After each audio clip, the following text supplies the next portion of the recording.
ರಾಜಕೀಯ pub bar ಪ್ರವೇಶಕ್ಕೆ ಗುರುತಿನ ಚೀಟಿ ಕಡ್ಡಾಯ. ಗೃಹ ಸಚಿವ ಪ್ರಿಯಾಂಕ್ ಖರ್ಗೆ ಮದ್ಯಪಾನ ಆರಂಭಿಸುವ ಸರಾಸರಿ ವಯಸ್ಸು 17 ವರ್ಷವಾಗಿದ್ದು, ಕೆಲವು ಮಕ್ಕಳು 8ನೇ ವಯಸ್ಸಿನಲ್ಲೇ ಮದ್ಯಪಾನ ಆರಂಭಿಸಿರುವ ಘಟನೆಗಳು ದಾಖಲಾಗಿವೆ. ಬೆಂಗಳೂರು: ಅಪ್ರಾಪ್ತ ವಯಸ್ಕರಲ್ಲಿ ಹೆಚ್ಚುತ್ತಿರುವ ಮದ್ಯಪಾನ ಮತ್ತು ಮಾದಕ ವಸ್ತುಗಳ ಬಳಕೆಯನ್ನು ತಡೆಯಲು ರಾಜ್ಯ ಸರ್ಕಾರ ಕಟ್ಟುನಿಟ್ಟಿನ ಕ್ರಮ ಕೈಗೊಂಡಿದೆ. ಈ ಹಿನ್ನೆಲೆಯಲ್ಲಿ pub, bar, club, lounge, brewery, restaurant ಸೇರಿದಂತೆ ಮದ್ಯ ಮಾರಾಟ ಮಾಡುವ ಎಲ್ಲಾ ಸಂಸ್ಥೆಗಳಲ್ಲಿ ಗ್ರಾಹಕರ ವಯಸ್ಸು ಪರಿಶೀಲಿಸುವುದನ್ನು ಕಡ್ಡಾಯಗೊಳಿಸಲಾಗಿದೆ.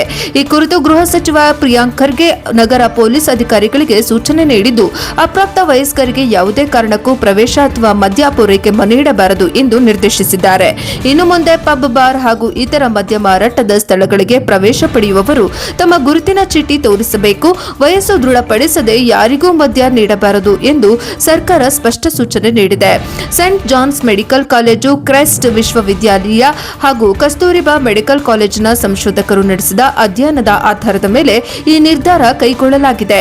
ಬೆಂಗಳೂರಿನ 4093 ವಿದ್ಯಾರ್ಥಿಗಳನ್ನು ಒಳಗೊಂಡ ಸಮೀಕ್ಷೆಯಲ್ಲಿ ಪ್ರತಿ 3ರಲ್ಲಿ ಒಬ್ಬರು ಮದ್ಯ ಅಥವಾ ತಂಬಾಕು ಸೇವನೆಯ ಪರಿಣಾಮಕ್ಕೆ ಒಳಗಾಗಿರುವುದು ಕಂಡುಬಂದಿದೆ. ಸಮೀಕ್ಷೆಯಲ್ಲಿ ಭಾಗವಹಿಸಿದವರಲ್ಲಿ 33% ಮಂದಿ ಮದ್ಯಪಾನ ಮತ್ತು 18% ಮಂದಿ ತಂಬಾಕು ವ್ಯಸನ ಹೊಂದಿರುವುದಾಗಿ ತಿಳಿದುಬಂದಿದೆ.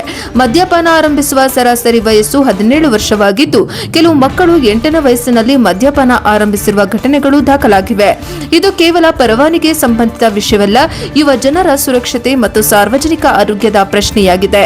ಆದ್ದರಿಂದ ಎಲ್ಲ ಮದ್ಯ ಮಾರಾಟದ ಸಂಸ್ಥೆಗಳು ಕಡ್ಡಾಯವಾಗಿ ವಯಸ್ಸು ಪರಿಶೀಲಿಸುವ ನಿಯಮಗಳನ್ನು ಜಾರಿಗೊಳಿಸಬೇಕು ಎಂದು ಸಚಿವರು ತಿಳಿಸಿದ್ದಾರೆ.